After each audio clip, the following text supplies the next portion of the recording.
No.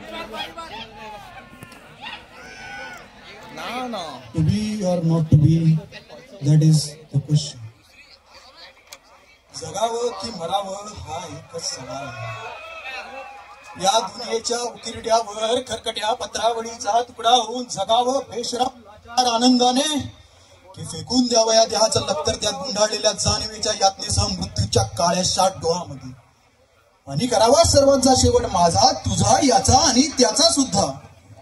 मृत्यूच्या महासर्पाने जीवनाला असा डंक मारावा की नंतर येणाऱ्या निद्रेला नसावा जागृतीचा किनारा कधीही.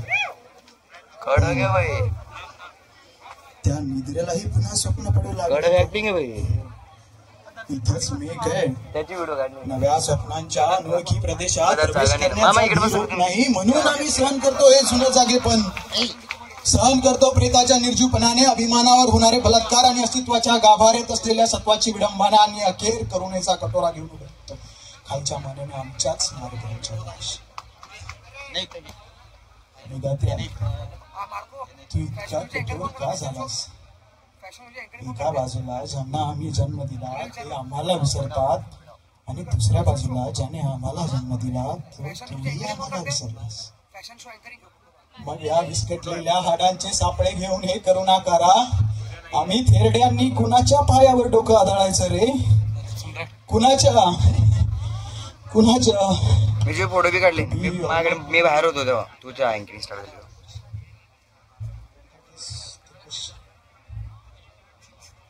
राज्याच्या चारही सीमांवर आपापल्या बलाढ्य सेनेसह कल्लोळत गरजत चाल करून येणाऱ्या चार चक्रधारी सम्राटांच्या चतुरंग सेनेचा चक्काचूर करण्याची अभेद्य शक्ती आमच्या मनगडात असणारे आम्ही आमच्या साम्राज्यातल्या राजधानीच्या राजवाड्याच्या एकट्या असलेल्या एका मंचकाच्या टोकावर बसलेल्या आमच्या महाराणी सरकारांच्या हृदयसागराच्या तळाशी असलेल्या एका साध्या शिंपल्याचा आम्हाला विश्लाघ करता येऊ नये.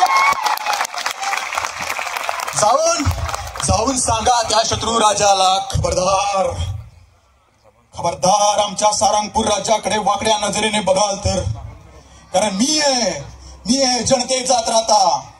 मी आहे जगत जेता. मी आहे राजा चौरंगपती. दूर व्हा हे सगळं निरर्थक आहे.